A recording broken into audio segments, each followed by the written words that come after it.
இன்றைக்கி நம்ம previous year question, அதாவது நம்ம எஸ்ஐ எக்ஸாமில் கேட்குற ப்ரீவியஸ் இயர் கொஷினில் ஒரு கொஸ்டினை பார்ப்போம். போன வட்டம் கேட்ட கேள்வி இது. 12 சென்டிமீட்டர் சுற்றளவு கொண்ட ஒரு முக்கோணத்தின் பின்வருமாறு அமையலாம். ஒரு சமபக்க முக்கோணமாக அமையலாம், ஒரு இரு சமபக்க முக்கோணமாக அமையலாம். இந்த மாதிரி 2 ஆப்ஷன் இருக்குது. இப்போது சுற்றளவுனா என்னன்னு ஃபஸ்ட்டு உங்களுக்கு தெரியணும். சுற்றளவுன்றது ஒரு முக்கோணத்தை சுற்றி இருக்கிற அளவு. இப்போ எடுத்துக்காட்டால் இதுதான் ஒரு முக்கோணம்னா இதோட இந்த சைடு, அடுத்து இந்த சைடு, அதுக்கப்புறம் இந்த சைடு, இந்த 3 சைடு தான் சுற்றளவு அப்படின்னு நம்ம சொல்லுவோம். இந்த சுற்றி இருக்கிற அளவு தான் ஒன்றா சேர்க்குறப்ப நம்மளுக்கு 12 கிடைக்குது, 12 கிடைக்குது. ஸோ இந்த 3ஐயும் கூட்டுறப்ப நம்மளுக்கு 12 கிடைக்கும். அப்படி 12 கிடைக்கிற மாதிரி அமையிற மாதிரி முக்கோணங்கள் என்னென்ன இருக்குது அப்படின்னு கேட்டிருக்காங்க. ஃபஸ்ட்டு சமபக்க முக்கோணம். சமபக்க முக்கோணம்னா 3 சைடும் சமமாக இருக்கணும்.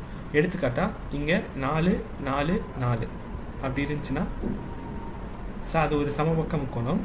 அதையும் பூர்த்தி செய்து அதே மாதிரி அதை கூட்டுறப்ப நம்மளுக்கு 12 அப்படின்ற வேல்யூவும் கிடைக்குது. இப்படி இருக்கலாம். இல்லாட்டி 4 4 4ன்னு இல்லாமல் 5 5 3 3 அப்படின்னு இருக்கிறப்ப நம்மளுக்கு கிடைக்காது. அப்படின்னா 6 6 3 3 அப்படி இருக்க வாய்ப்பு இருக்குது. 6 இந்த சைடு 6, இந்த சைடு 3, இந்த சைடு 3, இந்த மாதிரி கிடைக்க வாய்ப்பு இருக்குது. இப்போது அசமபக்க முக்கோணமாக 3 சைடும் வெவ்வேறு வேல்யூலையும் இருக்கலாம்.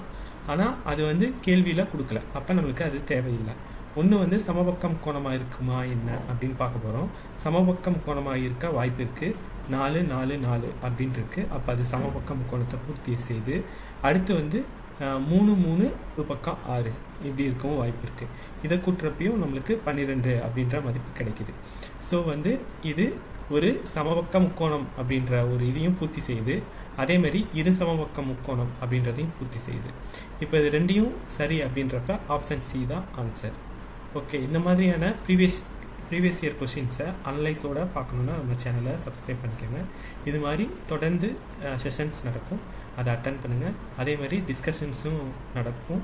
கமெண்ட் பண்ணுறப்ப அது டிஸ்கஷனாகவும் அமையும், இல்லை லைவ் செஷனும் போகும், அதுலேயும் கலந்துக்கங்க.